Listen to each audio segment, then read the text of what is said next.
Okay. So these are the resolutions. The first is the action on the minutes. Let me actually put the agenda back up again on the screen so people can see what we're talking about.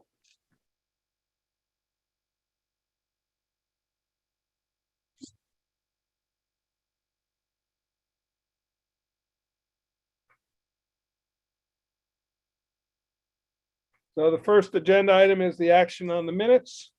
The town board accepts the minutes of the May 3rd, 2021 special meeting, the May 6th, 2021 regular meeting, the May 13th, 2021 special meeting number 1, the May 13th special meeting number 2, that's May 13th, 2021, excuse me, and the May 24th, 2021 special meeting.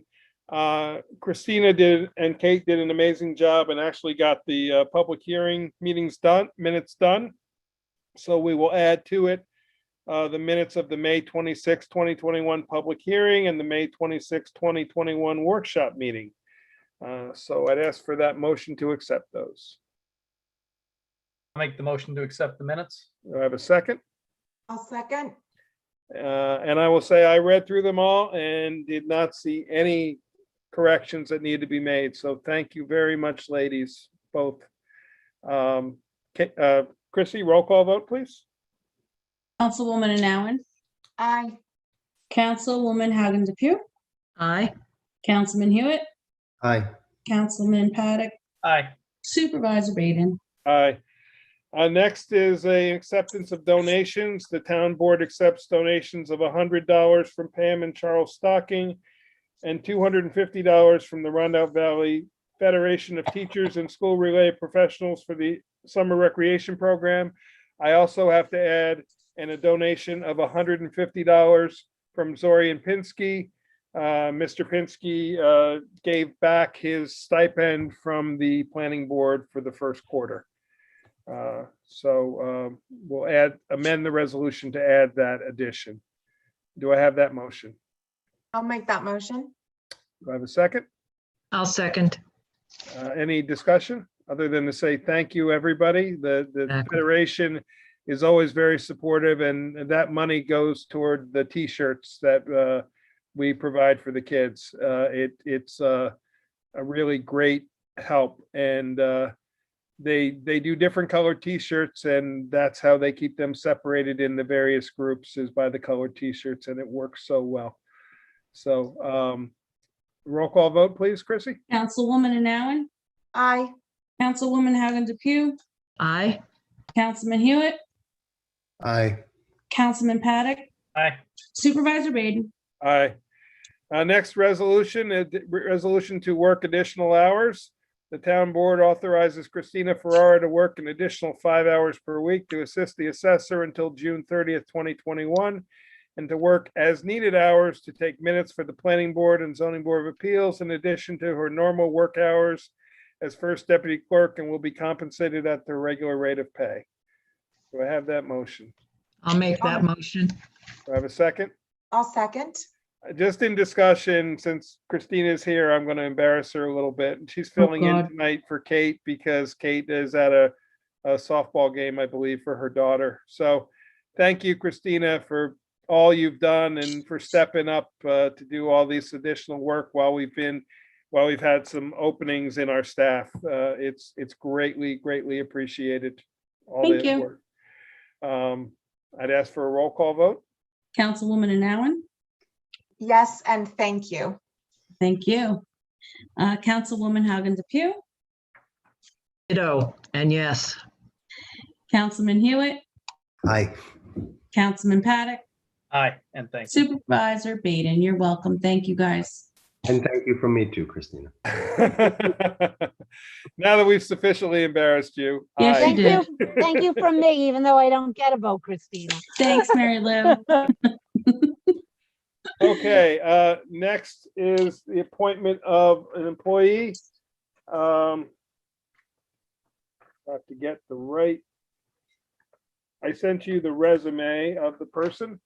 So the appointment of the employee, the town board, upon recommendation and consent of Justice Elaine Laflamme, appoints Aaron Brown to the position of clerk to Justice Laflamme at a rate of pay of $17.50 per hour for a regular work period. I'm sorry, let me scroll my resolutions to the next page. The regular work period of 28 hours per week plus any additional court session hours effective June 21, 2021. B, I think you should make that motion. Well, I will make that motion. That's why I unmuted. Thank you. Perfect. Do I have a second? I'll second. Okay. Just for the public, we had 51 applications through Indeed. Justice Laflamme, and as B said, she utilized the two court clerks, including Michelle Dunning, who is leaving. She was involved in the interview process as well. I think that was really fabulous the way Justice Laflamme put it together. And I will say to the board that Ms. Brown happily accepted. She just had to give required notice to her current employer to be able to come to us, which is why she will not be getting until the June 21 date, but we are happy to have her on the team. So roll call vote, please. Councilwoman Anowen, Aye. Councilwoman Hogan DePew, Aye. Councilman Hewitt, Aye. Councilman Paddock, Aye. Supervisor Baden. Aye. Next recommended resolution, the town board, upon recommendation of the recreation director, appoints Mary Ann Gates, Sheila Brown, Victoria Schwank, and Darlene Albano to the seasonal position of recreation aide at a rate of pay of $16.60 per hour, not to exceed 32 hours per week for the period of June 28th, 2021 through August 21, 2021. Adam, you want to make that since you're recreation liaison? I'll make the motion. Okay, do I have a second? Second. Okay, just for people, the first three names are all returning. Darlene is a new addition to the team. And the reason they are starting a week in advance is on the 28th, they are doing CPR training with I believe Cohasset Accord First Aid Squad, if I'm correct, and they will be having an organizational meeting that day. So they are starting working a couple days the week prior to the start of the summer season. Christina, roll call vote. Councilwoman Anowen, Aye. Councilwoman Hogan DePew, Aye. Councilman Hewitt, Aye. Councilman Paddock, Aye. Supervisor Baden. Aye. Next recommended resolution, the town board authorizes the town supervisor to make payment of $500 for expenses payable to the O&W Rail Trail Coalition per the municipal cooperation agreement entered into June 27th, 2016. I'd like to make this motion since I'm the liaison to the Trail Coalition. Do I have a second? I'll second it as long as that's a period and not a comma. Yes. Yes, it is not, it is a period, not a comma. Thank you for that catch. For background, when we joined when this was formed in June of 2016, everybody gave $500. It's now 5 years later, and this is the first time they've come back and asked for more money. So I think it has been money well spent. I submitted the letter to you showing the breakdown of what the money has been spent on. There are 7 municipalities that work together on this, and we used to have monthly meetings. We've moved now to quarterly meetings during the COVID, and I think they probably will continue. But we basically talk and work together to keep the O&W one unit as opposed to 7 different O&W trails. And $500 every 5 years, I think, is a worthwhile expense. So anybody else have any other comment or discussion? If not, we'll call for a roll call vote. Councilwoman Anowen, Aye. Councilwoman Hogan DePew, Aye. Councilman Hewitt, Aye. Councilman Paddock, Aye. Supervisor Baden. Aye. Aye, sorry. Next was the sand bids, and I'm just trying to find the original bid that we received. Here it is. We put out bids, sorry.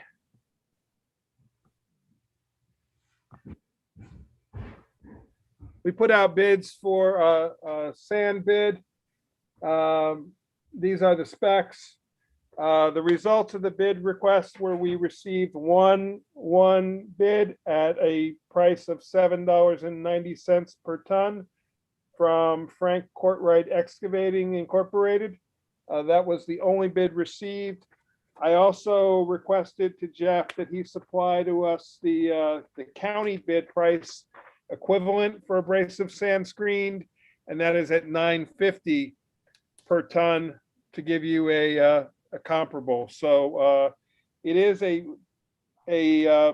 believe it's a 50 or 60 cent increase from the previous year's bid.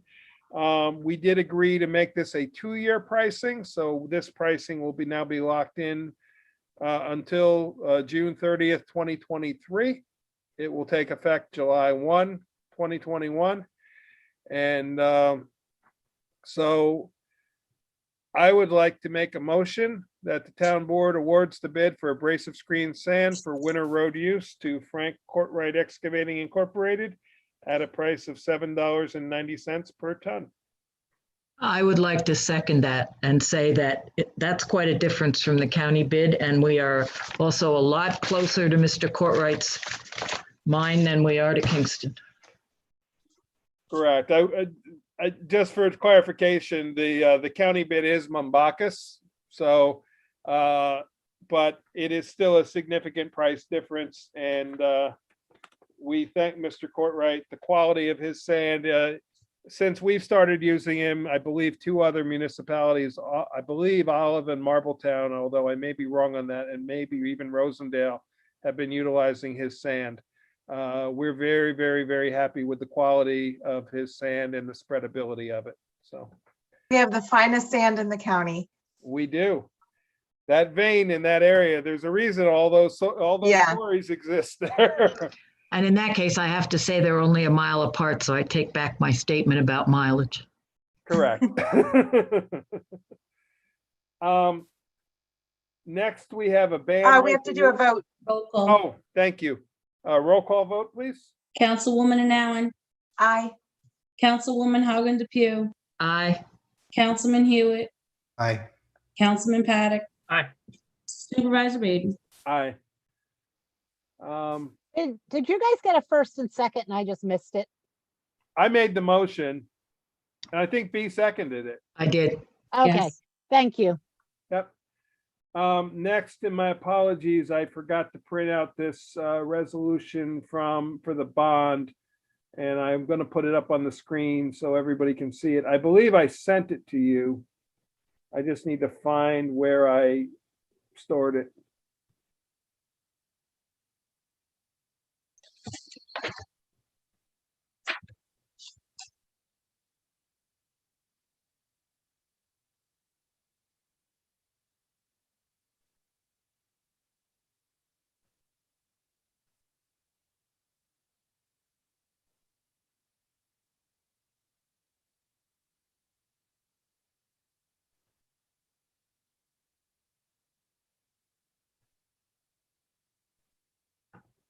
Okay, my apologies. I've been waiting for a little while to get this from Oric. Mr. Meyer was able to get it to me at late this afternoon, so I did send this to everybody.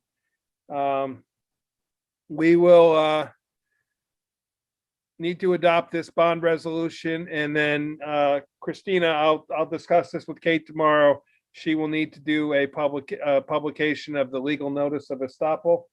Mary Lou, stop me if I'm saying something wrong here, because we do this so infrequently that I always need to be brushed up. Now, I have to tell you that I'm not allowed under my malpractice insurance to advise you on bonds. That's why you have Okay. bond counsel. That's why we hire Mr. Meyer. Fair enough. Exactly. If Fair I can do enough. bonds, I do them for you. Okay, so I will work our way through this information that was sent to me. At a regular meeting of the Town Board, Town of Rochester, on the third day of June 22nd at 6:30 PM prevailing time, the meeting was called to order by Supervisor Baden. And roll call being called, there were present and absent that will be posted by the town clerk.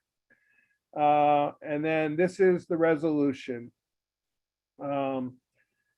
A resolution authorizing Mill Hook Road Bridge replacement in and for the town of Rochester, Ulster County, New York, at a maximum estimated cost of $150,000 and authorizing the issuance of $150,000 serial bonds of said town to pay the cost thereof. We have to adopt this by a not less than 2/3 of majority. And does the board wish me to read through all this, or can I just scroll through it instead of reading the whole thing? Although I'm not bond counsel, I believe you have to read the bonds, Okay, bond resolutions. we will do it. Thank you for advising, without advising. Be it resolved by the affirmative vote of not less than 2/3 of the total voting strength of the town board of the town of Rochester, Ulster County, New York, as follows. Section 1, Mill Hook Road Bridge replacement, including costs incidental thereto, in and for the town of Rochester, Ulster County, New York, is hereby authorized at a maximum estimated cost of $150,000. Section 2, it's hereby determined that the plan for the financing of the aforesaid maximum estimated cost is by the issuance of $150,000 bonds of the town, hereby authorized to be issued therefore pursuant to provisions of the local finance law. Section 3, it's hereby determined that the period of probable usefulness of the aforesaid specific object or purpose is 20 years pursuant to subdivision 10 of paragraph A of section 11.00 of the local finance law. It is hereby further determined that the maximum maturity of the bonds herein authorized will not exceed 5 years. Section 4, the faith and credit of said town of Rochester, Ulster County, New York, are hereby irrevocably pledged for the payment of the principal of and interest of such bonds as the same respectively become due and payable. An annual appropriation shall be made in each year sufficient to pay the principal of and interest on such bonds becoming due and payable in such year. There shall annually be levied on all the taxable real property in said town a tax sufficient to pay the principal of and an interest on such bonds as the same become due and payable. Section 5, subject to the provisions of the local finance law, the power to authorize the issuance of and to sell bond anticipation notes in anticipation of the issuance and sale of the bonds herein authorized, including renewals of such notes, is hereby delegated to the supervisor of said town, the chief fiscal officer. Such notes shall be of such terms, form, and contents, and shall be sold in such manner as may be prescribed by said supervisor, consistent with the provisions of the local finance law. Section 6, all such matters except as provided herein relating to the bonds herein authorized, including the date, denominations, maturities, and interest payment dates, within the limitations prescribed herein, and the manner of execution of the same, including the consolidation with other issues, and also the ability to issue bonds with substantially level or declining annual debt service, shall be determined by the supervisor, the chief fiscal officer of such town. Such bonds shall contain substantially the recital of validity clause provided for in section 52.00 of the local finance law, and shall otherwise be in such form and contain such recitals in addition to those required by section 51.00 of the local finance law, as the supervisor shall determine consistent with the provisions of the local finance law. Section 7, the validity of such bonds and bond anticipation notes may be contested only if such obligations are authorized for an object or purpose for which said town is not authorized to spend money. or the provisions of law which shall be complied with at the date of publication of this resolution are not substantially complied with, and an action, suit, or proceeding contesting such validity is commenced within 20 days after the date of such publication, or such obligations are authorized in violation of the provisions of the Constitution. The resolution shall constitute a statement of official intent for purposes of Treasury Regulations, Section 1.150-2. Other than as specified in this resolution, no monies are or are reasonably expected to be reserved, allocated on a long-term basis, or otherwise set aside with respect to the permanent funding of the object or purpose described herein. Upon this resolution taking effect, the same shall be published in summary form in the official newspaper of such town designated for such purposes, together with a notice of the town clerk in substantially the form provided in section 81 of the local finance law. This resolution takes effect immediately. The question of the adoption of the foregoing resolution was duly put to a vote on roll call, which resulted as follows. So I need a motion for that. Mike, I'd put forth a motion if I knew the percentage of payback. What's the percentage on this? We do not have it. This is just authorizing us to sell the bonds. What we were advised by Mr. Meyer is that the interest rates are below 1% at this point. So we anticipate that it will be a less than 1% interest rate. And my intention is to not renew this for 5 years, to pay it off in aggressive, either in a 2 or 3 year period. We would begin by with the next budget cycle, we would include a percentage that we decide at the with the creation of the 2022 budget. We would decide how much of that 150 we wanted to pay off each year. So, but the percentage is expected based on the current interest rates to be less than 1%.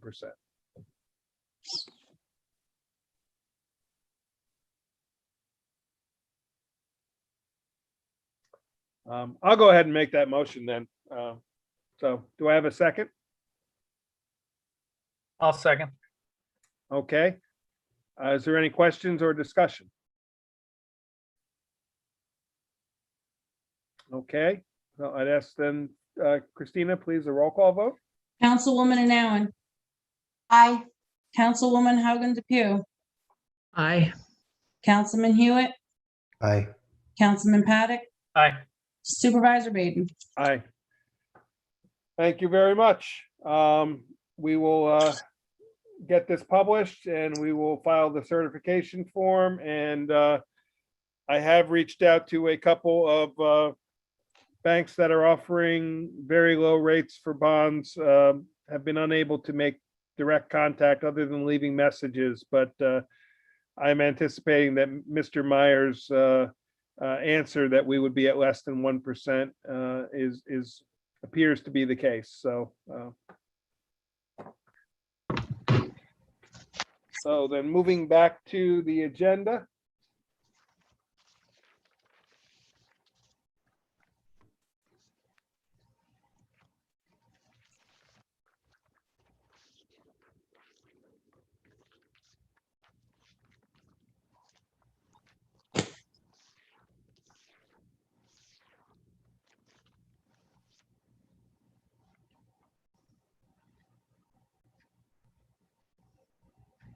So we are at discussion of short-term rentals.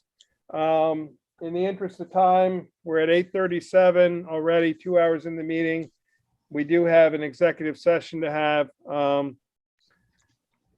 What is the board's feeling? I also am going to put it forward a resolution coming up to schedule a special meeting. Perhaps we should table that discussion. We got a lot of comments today that arrived today. Everybody can digest those. I have some thoughts based on some conversations that I had with some of the people who commented, who actually called as well, of some changes that we could make. So I'd like to spend a good amount of time for us to talk about those. So I'm going to propose that we table that agenda item for tonight, and that we reschedule it when we reconvene. If that has to be in the form of a motion, Mike, I'd agree with you, yes. I don't think if we just, Nope, if no one makes a motion, you don't need to. right, Make a we're just motion to skipping over the table. agenda item for the Yeah, evening. I just want to comment that I'm gonna send you a private attorney's memo also with regard to some legal things that someone brought up. I just had a crazy day and did not get to send it out to you yet. So I very much would appreciate it if you would not move forward on this tonight. Yep. And we still have to do the seeker part 2 and either the neg or pos deck. But we will move that forward with the time when we do a vote. We did close the public hearing. We accepted written comments until 4 p.m. today. As you saw, we got a substantial amount of written comments that came in. So everybody should just take the time to digest it. So Mike, excuse me, have we officially closed this then or not? We did close it at the last meeting. We closed the public hearing. We accepted written comment.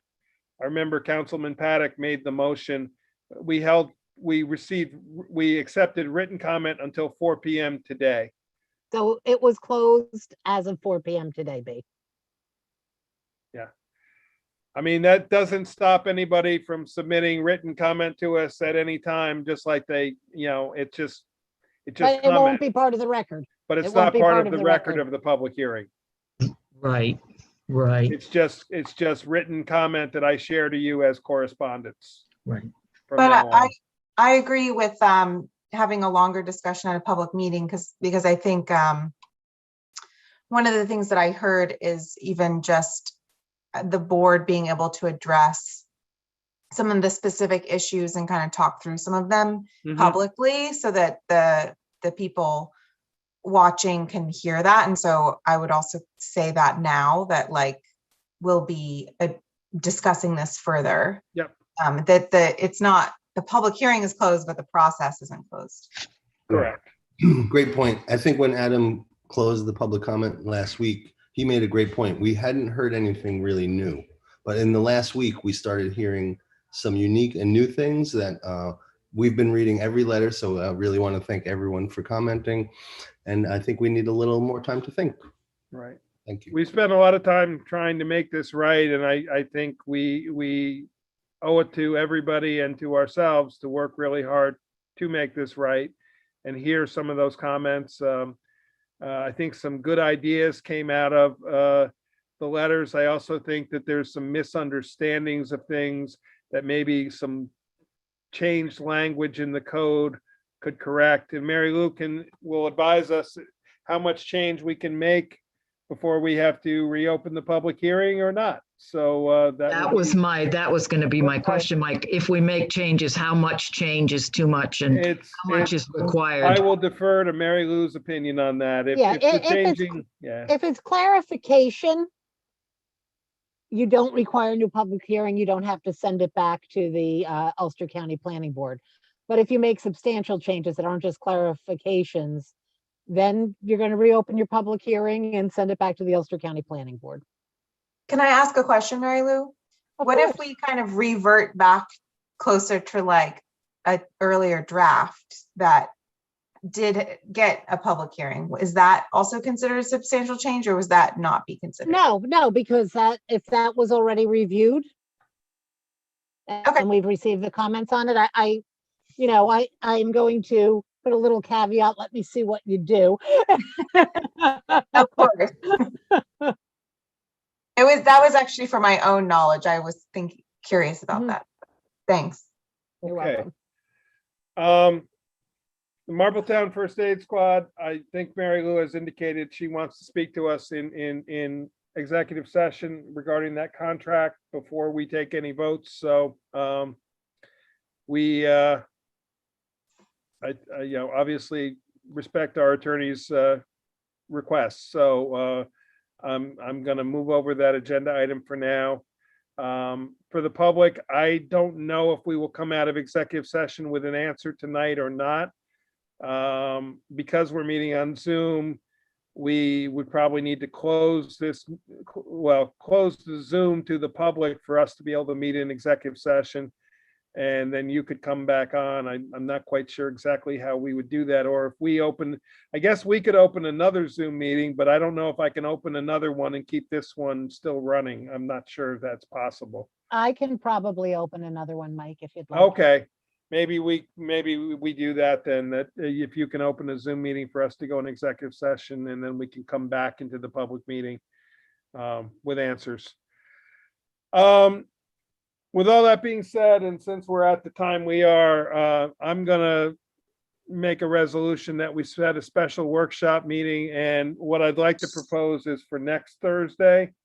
Does everybody feel that at either 6 or 6:30, pending what people think, does people feel that that's enough time for them to consider the short-term rental stuff? We couldn't meet on the 20th, or excuse me, I'm not the 20th, the 17th, because that would be a ZBA meeting. And the 24th is our workshop meeting. So if we don't have the special meeting, then we would, the next time really to pick it up is the 24th. Are there any other days of the week? That day would be very hard for me to make. Which, the 10th? The 10th. Well, if people want to pull up their calendars and look, we could try to find a mutual date that works. What is the special meeting about? To discuss the short-term rentals. Okay. And these discussion items that we sort of keep kicking down the road, I think we have to talk about a couple of them sooner rather than later. I could be available on Wednesday, the 16th. I can do that. Works for me. That works for me. That gives me 4 night meetings that week, so I'm taking the next week off. Leave me alone the next week. I'm going to Lake Placid. Okay. Well, there you go. B, does that work for you? One night and one day I have another eye appointment. So if I sit here looking blind, I'll be blind again. Okay. I will add the caveat that perhaps that's the last day of the governor's executive order, and perhaps it may change on the 15th. And so The last day of the executive order is now the 24th. oh, there you go. Yep. Okay, then. I hate it, Mary Lou. I hate it. I know, and he can only make them 30 days in advance, just like Mike's outdoor eating things. Although he No, has to mine is eat- 5 days. You in have to do advance. it even more often, right? You Yeah. have to do it every 5 days. So now when he's changing one thing, he just adds it on. Got it. When he has to change it for something, he just extends everything. Okay, so the resolution would be the town of Rochester sets a special workshop meeting to be held on Wednesday, June 16th at, what's the preference, 6 or 6:30? Probably 6:30 for Aaron. 6:30 for me. Okay, Yeah, so, you guys still work. I can make dinner early. so sets a special workshop meeting to be held on Wednesday, June 16th at 6:30 PM by video conference, and request the town clerk post notice. I'll make that motion. Do I have a second? Second. Thank you so much. I appreciate that. The 10th is my birthday, and as much as I like you guys, That is quite all right, and it gives everybody a little more time to think about it, and it's, a week goes by quickly. Great. When we are back to in-person meetings, seeing is you're not working anymore, could you bring dinner? I'll make cookies. I won't promise Okay, dinner. that Cookies. works. Cookies. Make them oatmeal raisin cookies, and then we'll pretend it's healthy. Okay, I can do that. I can do that. Okay, I'll bring some radishes. How about that? I love those. okay, We still need to vote. yes, roll call vote, please, Christina. Councilwoman Nowen, Aye. Councilwoman Hagan Depew, Aye. Councilman Hewitt, Aye. Councilman Paddock, Aye. Supervisor Baden. Aye. Okay, let's sort of quickly go through these discussion items. Did you want to do the added resolutions, Mike? Oh, thank you, thank you, thank you. Yeah. So added resolutions. This is a Board of Ethics appointment. Recommended resolution, the town board appoints Chaplain Stephen Roberts to the position of Board of Ethics alternate member for a term to end December 31, 2023, and requests the town clerk notify of the oath of office requirement. Adam, you want to make that resolution? I'll make the resolution. Yeah, have a second. I'll second. The reason we are having to do this, Kate neglected to, well, she did mention it to me and forgot to remind me last month that he missed his 30 days oath of office. So we have to do a reappointment. So Christina, roll call vote. Councilwoman Anowen, Aye. Councilwoman Hogan Depew, Aye. Councilman Hewitt, Aye. Councilman Paddock, Aye. Supervisor Baden. Aye. Next, appointment of an employee. The town board, upon recommendation and consent of the chairs of the planning board and zoning board of appeals, appoints, and the name is Nicole Knapp, to the position of planning board ZBA secretary at a rate of pay of $17 per hour for a regular work period of 35 hours per week, plus any additional meeting hours, effective June 16, 2021. I know that's a Wednesday, but we're starting her. She was unavailable until the Tuesday, and she's coming back from a trip and is getting back late Monday night. And I said, why don't you take the day to recover and start on Wednesday? So I'd like to make that motion. B, you want to second it? I would very much like to second that motion, yes. I will say, we interviewed her yesterday. We interviewed some other people as well. And you got a letter from the two chairs that they jointly made the recommendation with their second choice. I did speak to her this morning. She is very excited to join our team and is looking forward to it. And just had that she has a trip planned that she is coming back on, as I said, that week. And so she will start and we will throw her into the fire on the 17th at the ZBA meeting. Thanks, B and Mike for handling that and getting that done so quickly. That's great. She's a very, very adaptive young lady. She was having almost as much trouble on her cell as I was having on my computer last night. And she managed to stick it through. And I ended up dialing in on a plain old phone and having to listen through that. And she was very adaptive. Yeah, so. Okay, roll call vote, please, Christina. Councilwoman Anowen, Aye. Councilwoman Hogan Depew, Aye. Councilman Hewitt, Aye. Councilman Paddock, Aye. Supervisor Baden. Aye. Last resolution is, this is a refund of zoning and building permit fees, the letter that was received from the code enforcement officer. The resolution is the town board approves the refund of $50 zoning permit fee and $336.40 to Thomas and Anna Henneberry for building permit fees that were not completed. Do I have that motion? I'll make the motion. Do I have a I'll second? second. I wanted to have a discussion on this. Although I understand they didn't do the building and so the building permit fees, I have no issue with. My opinion is the $50 zoning permit fee, we did receive their zoning permit, it was processed. We did everything the town would do with that $50 fee to determine that they needed a building permit and what they needed. So I'd like to offer an amendment that we pay the $336.40, but not refund the $50 zoning permit fee. That's just my amendment. If somebody wants to second the amendment, then we can have a vote first on the amendment and then a vote on the resolution. Mike, I'd like to second your amendment. I agree. Mr. Davis went out must have looked at what had to be looked at and then came back and did his share of the paperwork. So there should be something. Okay.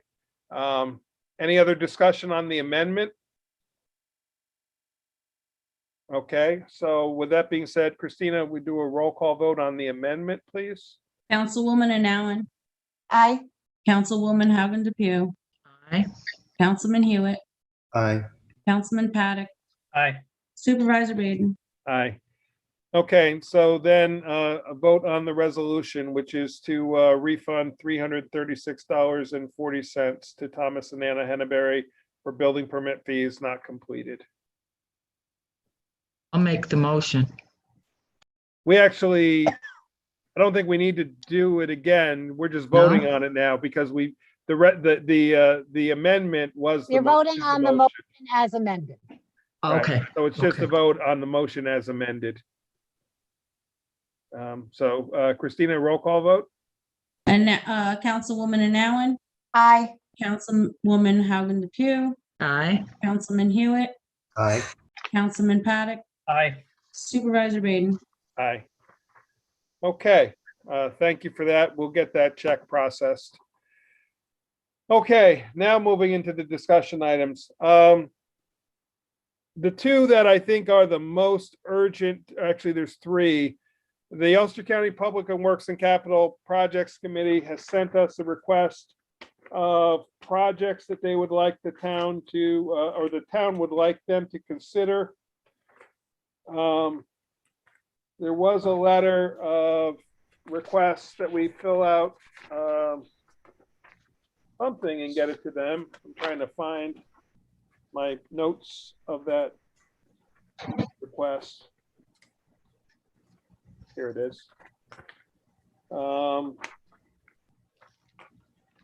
It's the Ulster, they're asking for, local priorities no later than June 4th, which is tomorrow. I remembered it was timely. Do we have, we want to identify the top infrastructure needs for local municipalities? Are there any, and this is from a county perspective. They want to be sure that there's an adequate distribution of the funding. That I believe this might be related to the American Recovery Program, but I'm not entirely sure. I just got this email from them, and there is a form that I click on to fill out. So does anybody have any ideas or suggestions of infrastructure projects that we need that perhaps the county, I mean, obviously broadband comes to mind, Yeah. filling in the last miles. And Right. Chris, I'll go with you and then with Aaron. Aaron was first. Go Okay, ahead. Aaron, I'll go with you Oh, first. I think water and sewer. If that, I don't know, like from a county perspective.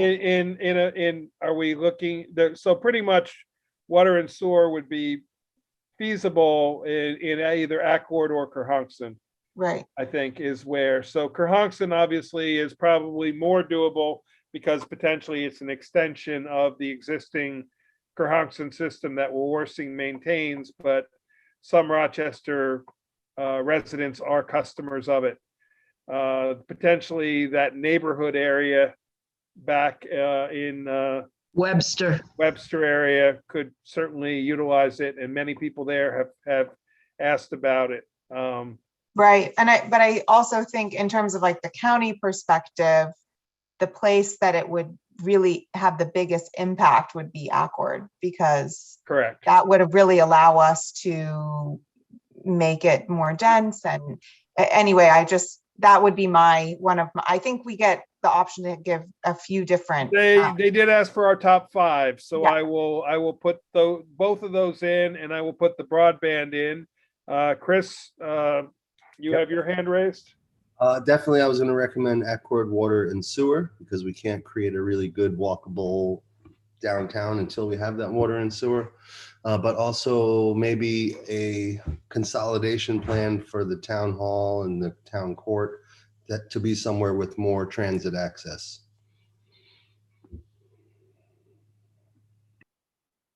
Okay.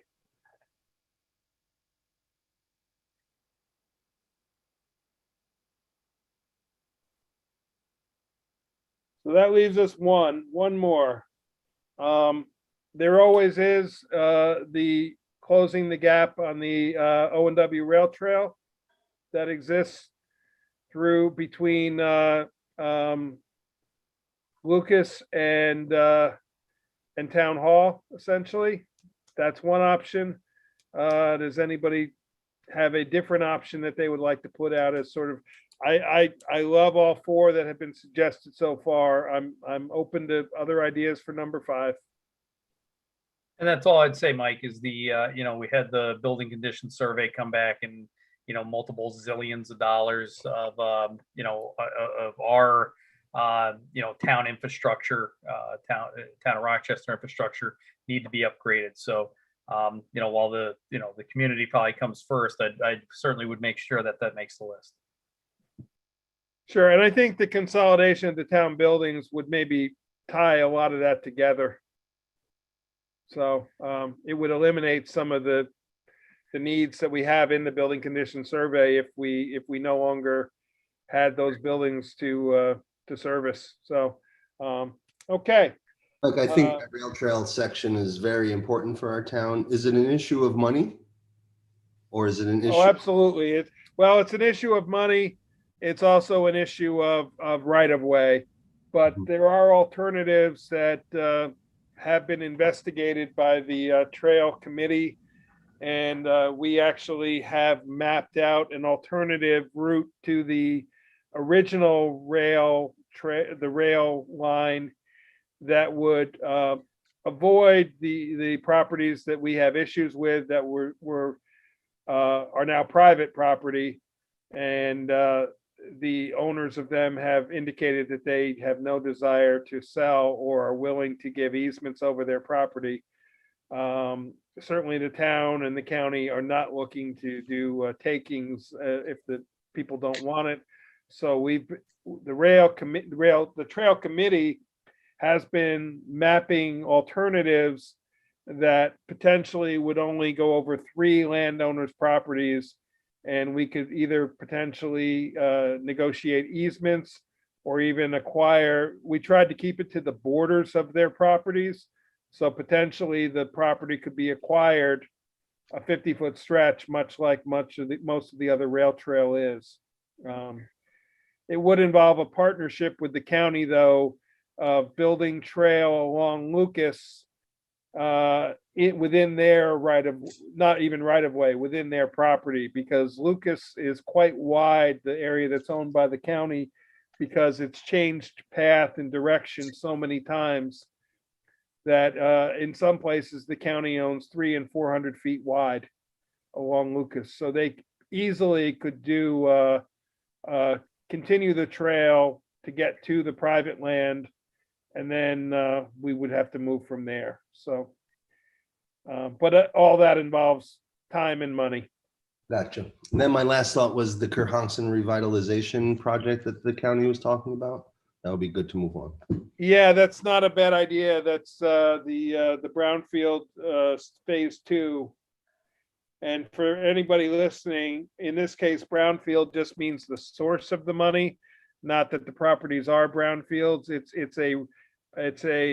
We did a phase 1 study through the county of the area from essentially the Ackord Kerhonkson Rescue Squad down the 209 corridor, branching off a little bit to the left and right, all the way down to the 4455 intersection in Wawarsing. And we identified a number of underutilized properties or dilapidated properties, and that could do a public-private partnership of revitalization. And so the phase 1 study was done, which was identification. Phase 2 is then entering into the public-private partnership to find sources to renovate and remediate the project. Some of it is already doing it on its own. The former Rainbow Diner site was part of it, and now it's been purchased, and we're going to have a new coffee shop there. So some of the identified sites have already corrected themselves, but certainly a more concerted effort is a great idea.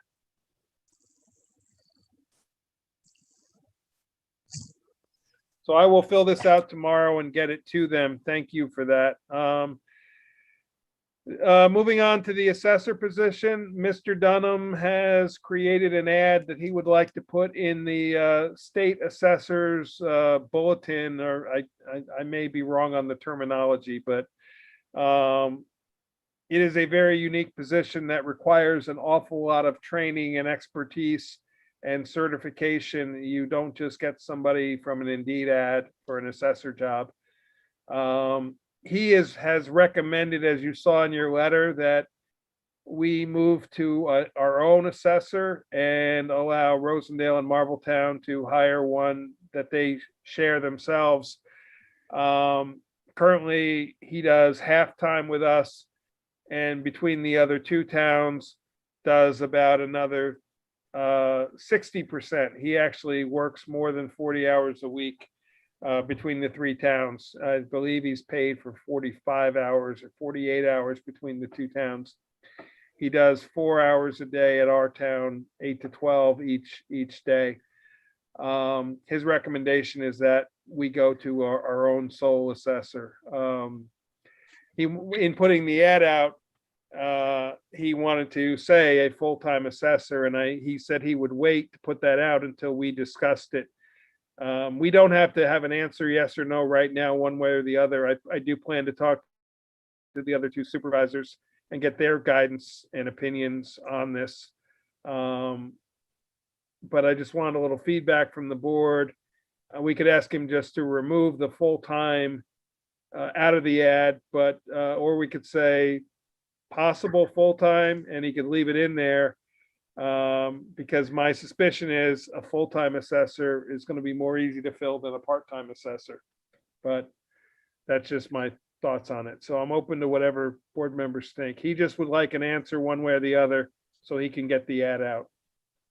I may have missed what you said about the shared time he spends with other towns like Rosendale. Could we do a shared service full-time agreement?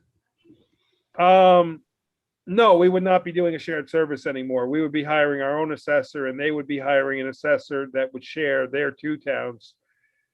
Being that they share a building, it obviously works really well. So his recommendation in his letter that he wrote to us was that we move to a full-time assessor based on the fact that we probably have twice as many properties as Marbletown and Rosendale combined. Which is why he's doing 50% with us, and his time allotted is based on percentages of parcels. So his feeling is that we could warrant, we could sustain a full-time assessor in our town, is his opinion. So I don't know if anybody has any feelings on it. Like I said, we don't have to decide right now if that's what we're going to move toward. What I do need to do is let him know what wording to put in the ad. And that's kind of where that's why I bring it up. I would say full-time potential. I'm okay with that because I Or think possible full-time. I don't know how you'd Yeah. word. Okay, I'll let him know that we're not committing to a full-time assessor yet. I think we have to have a lot more discussion because he is leaving the end of August. I believe his last day is August 27th.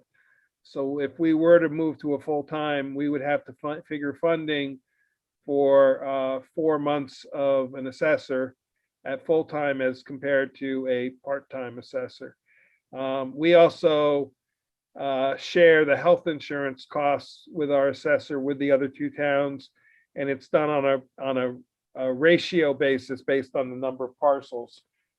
We essentially pay half of this health insurance, and the other two combined pay half at various percentages. So So yeah, if you're not going to share an assessor anymore, you're gonna have to talk to the other towns about that agreement, because what do they want to do? right. And I do want to have conversation with them of what they want to do. So. Okay, you've given me enough guidance that I'll talk with Mike and tomorrow and tell him to move forward with the ad, but we'll just label it as that it is possibly a full-time position. We probably should plan on at our workshop meeting on the 24th, having a little more discussion about the topic in general of where we want to head, because like I said, it is going to be a hard position to fill. So the code enforcement request for additional staff also is important. We did get a request. We have an open slot for a 20-hour part-time clerk within civil service. We have not budgeted for one, but we have an availability of one within civil service. We would not need to create a new position. That is the conversation we kind of had with Mr. Davis. He is supportive of that idea of adding that in addition to the other, we have one full-time. We have the third deputy town clerk at 28 hours a week, who is currently doing the majority of her hours in the code enforcement office, but is technically, or not even technically, is a deputy town clerk. But Kate has assigned her there for now and will utilize her when she needs her for tax time and things like that. I think we're probably pretty good for the rest of the summer with her remaining there. That being said, with all that's going on and with hiring a new planning board and zoning board secretary, there is a lot of paperwork backlog that we are still working through. I am getting calls from various people applying for building permits that they're dissatisfied with the amount of time it takes to review and process their permits. That in addition to all the property searches that we get from all the local realtors and title companies, which is, as you have seen in the town clerk's report, I think we probably have close to exceeded the amount we budgeted for the whole year already in 6 months. So I think we can support a 20-hour a week person. Just want some feedback whether I should put an ad out or not for it. That's what I was going to ask, Mike. Are you going to put an ad out for this? I would do that. That was my yes. question. Yep. I would put an Indeed ad out. I would advertise it at 20 hours a week. It would not be, it would be a lower paying. Obviously, we want to make it comparable to the people that are already in there. We certainly want to respect the work that they're doing. I would think it would be comparable to that rate of pay, which is around $15 an hour, but it would be a 20-hour a week position, a maximum of 20. It might even be less than that. I support running an ad for the position. Okay. I don't think to run an ad, I need a resolution because I'm just going to run an ad. There's no expenditure of money. I don't believe I'm going to feature this one like I featured the other ones. We did the $150, and actually we spent $135 for the court clerks, and you see what we got. We got 51 applications. So it was well worth, I think, the $135 spent. And then back to the American Tower lease. The gentleman regularly emails me going, any word, any decision? He did indicate to me that the parent company is now lowering their offers. But he did indicate to me that if we accept what they have offered, that they would still honor it. So we were at that one stage, and I'm going to stop share for a moment so I can bring it up on my computer, and because I don't have a printout in front of me of it. I don't know if the board members have the last version that was submitted to us.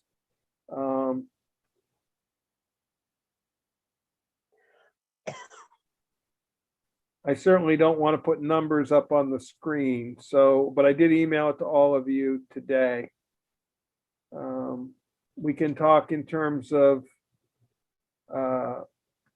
options without mentioning numbers.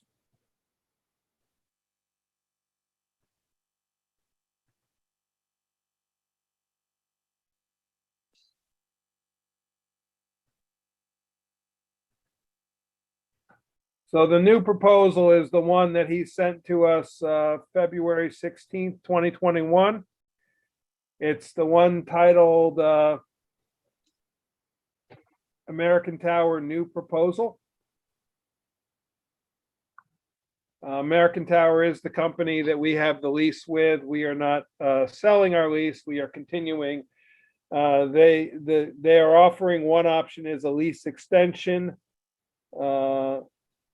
by adding 8 more 5-year renewal terms. So it would be an extension of 40 more years.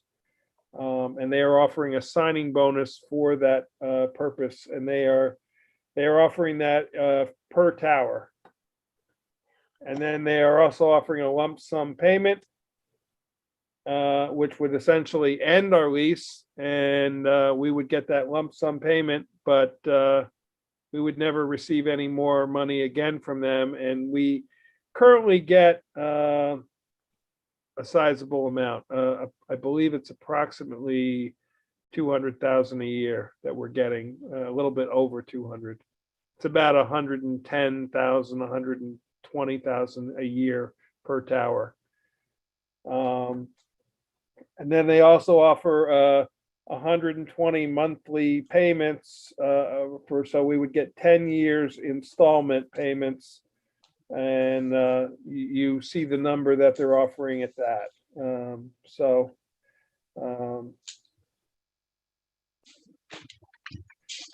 And we are about to hit very soon. We are about to hit what I believe is a circuit breaker, which raises our percentage. The way we get money is we get a percentage of the revenue that the monthly lease fees that they get from the carriers that have their antennas on their tower. We get a percentage of that on a monthly basis. And we are soon to hit what I call a circuit breaker, which will increase our percentage. I believe it might even be as early as some point next year. If we restructure, Mike, would it leave that in place, or would we lose that? The signing bonus, to my understanding, is it just extends the contract. It doesn't change the contract. So we would still get that. But the signing bonus is just to extend the contract for 5 more 8-year terms.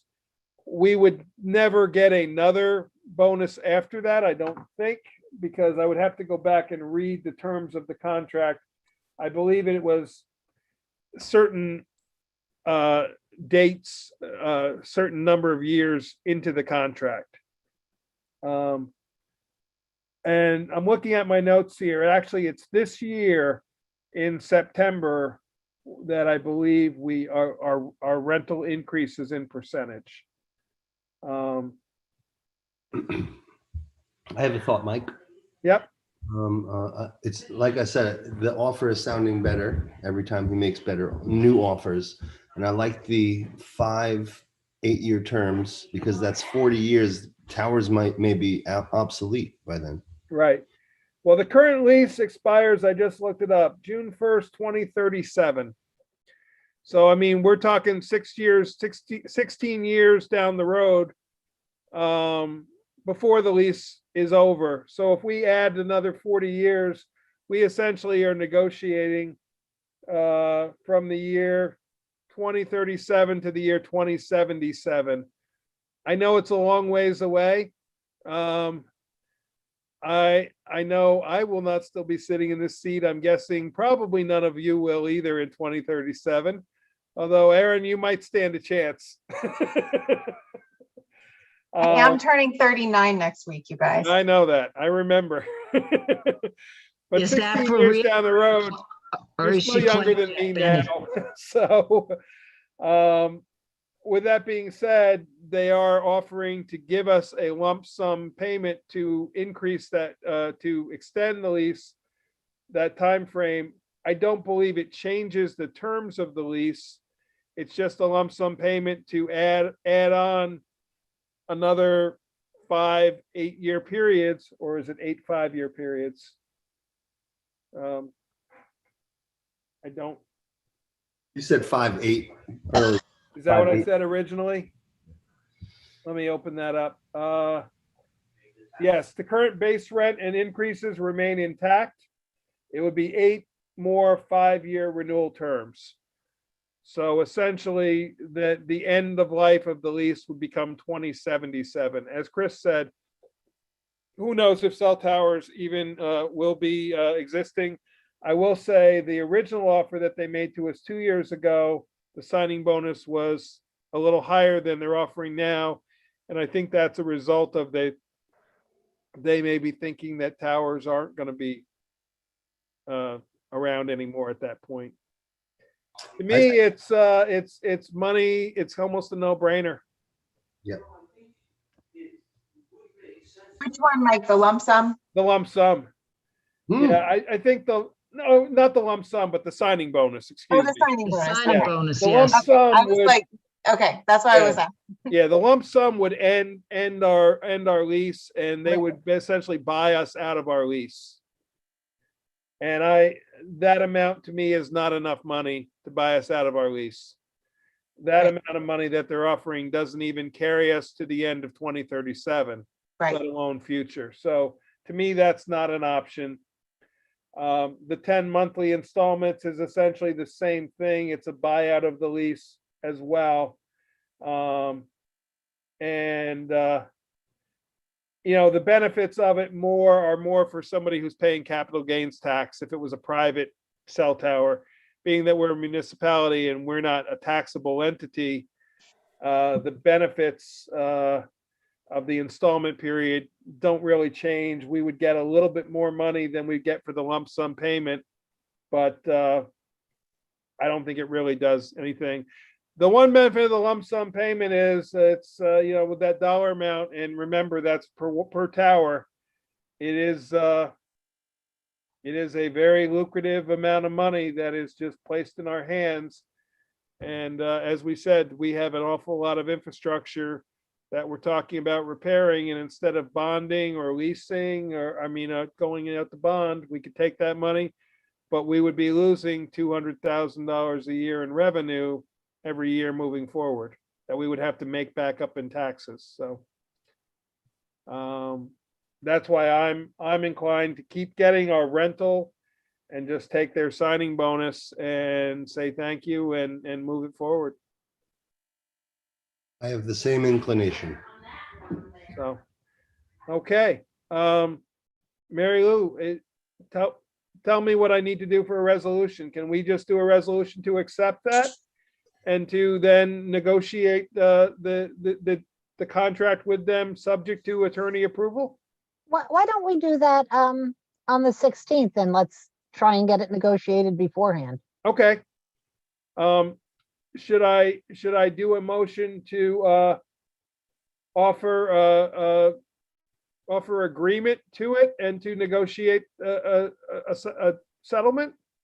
Let's have a motion by somebody to authorize the supervisor to enter into negotiations and a proposed agreement with whatever their name is these days. American Tower. Okay. We should say for the lease extension For option. the lease extension option, yes. I'll make that motion. Okay, do I have a second? I'll second. I think we've already discussed it enough. So Christina, roll call vote? Councilwoman Anowen, Aye. Councilwoman Hogan Depew, Aye. Councilman Hewitt, Aye. Councilman Paddock, Aye. Supervisor Baden. Aye. Okay, so Mary Lou, I'll be in touch with him tomorrow, let him know, and then we'll get the deals and the deal in place, and we'll get a contract to you to review. Beautiful. Sounds great. Thank you, everybody. So now moving back to our agenda. I think the property request, we should bring up in the executive session tonight. Yes. I think we need to move, we'll table the other items. Oh, Can I ask that we discuss the cannabis legislation just for a moment? Sure. And the reason is, let me kind of explain what towns can do. The things that you can opt out of are dispensaries within your town, or the on-site consumption rooms within the town, if you want to do that. If you do want to do that, you have to have a law in place by December 31st. That law is subject to a permissive referendum if you decide to opt out. So if you have a permissive referendum and you don't do it till later in the year, then you're going to be paying for that permissive referendum, for that balloting. If you want to opt out, which I would not recommend, and I'll tell you why in a minute. If you want to opt out and get the permissive referendum, should someone ask for one, on the November election, this is a little bit different than our normal permissive referendums. It's not a 30-day period, it's a 45-day period that people have to ask for a permissive referendum. So in order to get it all done, you'd have to have the law in place by July 19th. So if you want to opt out, we should lay something on the table next month. I would recommend you not opt out. At these dispensaries and on-site consumption rooms, there's a 13% tax, 9% goes to the state, 1% goes to the county, and 3% goes to the town. Whether anyone will want to do any of these things in Rochester or not, I don't know. But you can't opt out of cannabis altogether. So people can still get it at their dispensaries and bring it to Accord and Kerhonkson and, all of our areas. So just if you did want to opt out, we really kind of have to get the ball rolling. If you don't, I'm sorry. So if we don't want to opt out, then we just do nothing? correct. Okay. A quick question. Do we need to do any sort of zoning?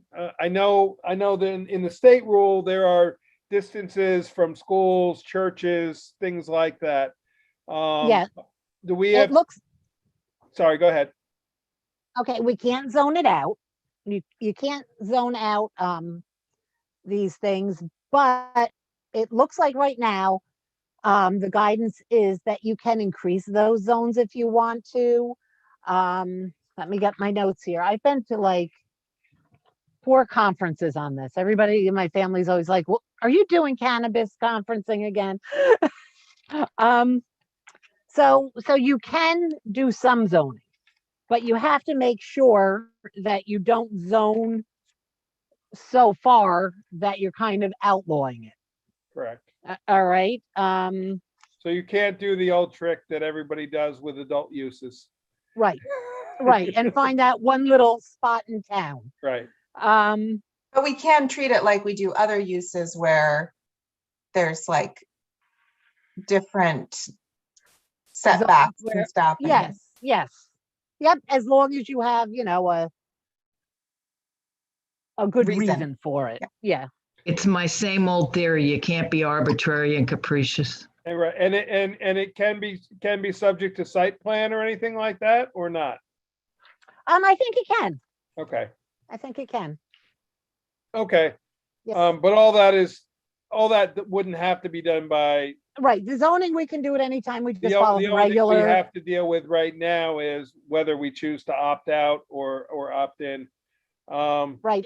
And on like, as I said, it's not a 30-day permissive referendum time period for people to request that. It's 45. And unlike other permissive referendums, the town board can't determine on its own to call for a permissive referendum. Okay. It has to be, it's different in that way. It I- has to be by a member of the public. I will tell you, I've been online to probably not as many as Mary Lou has, but a number of, and the Association of Towns has done several. And as their Association of Towns attorney has said several times, the fact that the state has set it up that for once the town can get more than the county in percentage is frankly unheard of. Yes. And she more or less has advised without advising that unless you have a strong moral obligation against this to take advantage of the money. And as Mary Lou said too, we don't know if anybody is even going to propose this in the town of Rochester. And this is one of the examples of why New York's legislation is now being touted as the best in the country, because it's going to make farmers and craft industry very successful. Right. So, does the board, if we are going to move forward to opt out, we kind of need to know. Without taking a vote, I guess I'm just going to say, is there anybody who feels we should opt out and wants to make a stand of why we should? If nobody strongly feels that way, I would propose that we do what Mary Lou says and we do nothing. So, hearing silence from everybody, I'm going to assume that means we are not going to opt out. So, Whoever thought we would be at this point? yeah. Well, I was 16 for Woodstock, so I'm still the only one here that's really from that time frame. I was 7. My parents wouldn't let me go. I don't know. I was 16 and my father wouldn't let me go. That was a good choice on his part. Perhaps. But I think I maybe made up for it by running the lights for the 20th, the 30th, the 40th, and the 50th. So, But the best stories in the town are Jerry Davis's, because he was a state trooper at Woodstock. yes. And I'll let him tell that story. That's himself right. if you want to ask him. Absolutely. I will say he basically got stranded and in the middle of the crowd and just decided, well, there's not much I can do here by myself, and sat back and listened to the music. So, And they brought him least it- sandwiches. yep. Okay. The purchase of town property request, Mary Lou, is that something we can talk about in executive session? It's a specific request to buy town property. Yeah, yes, Okay. yes. And then the zoning designation change, I really would like us to plan on talking about that at the 16th meeting. I think we're getting too late to try to talk about it tonight. We're in 3 hours of meeting already. So, Mary Lou, you said you can set up a Zoom. You all have an for us? invitation in your email. I'm on 2 Zooms right now. So go to Okay, your emails Okay. and hit the other link. I would recommend that if we're going to keep this open, I What don't I know was- how you do it, Mike, that everybody please turn off your cameras and mute your microphones on this Zoom meeting. So yeah. it's not picking it up on my other Zoom I meeting. can't close this right now, but yes, we all should close our cameras. So, but I'll make the motion first. Good idea. So I'd like to make a motion to enter into executive session for the purposes of discussion of the proposed acquisition, sale, or lease of real properties, potential litigation, the discipline of particular employees, and collective bargaining negotiations. And can you add on contract? And contract discussion regarding, Marble yeah, Town? yes. I'll second that.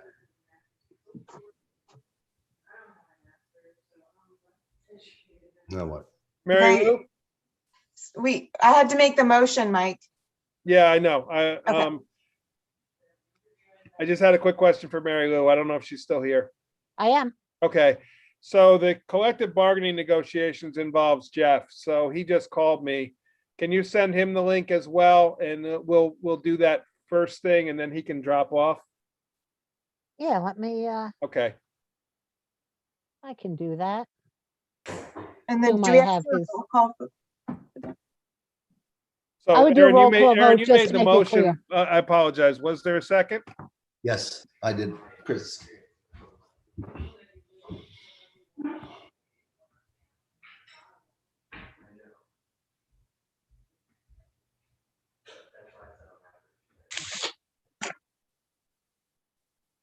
Are we doing a roll call vote for this?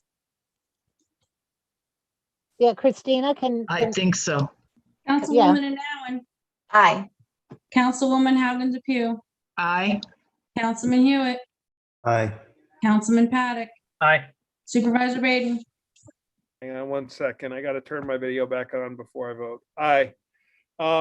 Mary Lou, do you have the phone number for call-in for Jeff? Because he's not able to zoom in by camera.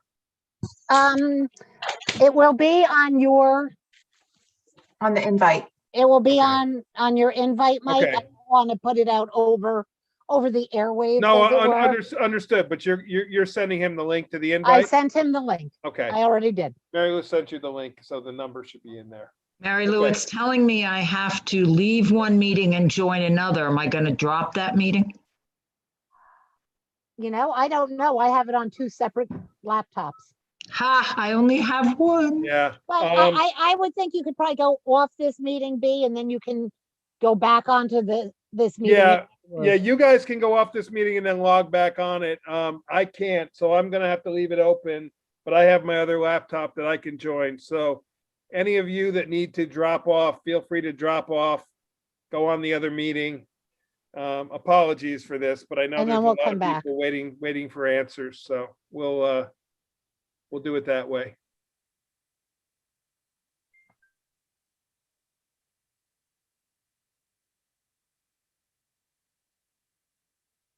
am I done?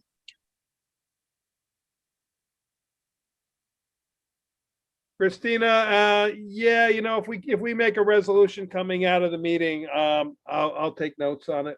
I don't know what the outcome's gonna be, so, yeah, we'll just make sure, and it'll be on YouTube, so you'll be okay. Okay, sounds good. Thank you very much. Have a good night, everyone. Thank you. Good night.